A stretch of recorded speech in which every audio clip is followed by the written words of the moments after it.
এখানে আমার 3টা বলেছে মৌলিক সংখ্যা। তো এই মৌলিক সংখ্যার গ্যাপগুলো আমরা দেখি, যদি এটা থেকে এটা যদি বাদ দিই তো গ্যাপ পাবো 2। আবার আমরা x+4 থেকে x+2 যদি বাদ দিই তাহলে আমরাও সেটা গ্যাপটা পাবো 2। পৃথিবীতে একমাত্র এইরকম 3টি মৌলিক সংখ্যা আছে যাদের মধ্যবর্তী গ্যাপ হচ্ছে গিয়ে 2। সেগুলো হচ্ছে গিয়ে 3, 5 আর 7। এই 3টি হচ্ছে মৌলিক সংখ্যা যাদের মধ্যবর্তী গ্যাপ একমাত্র 2।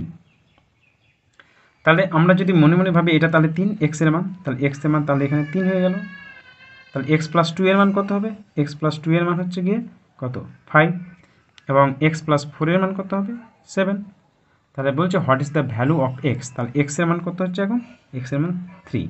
আমাদের option D is the right.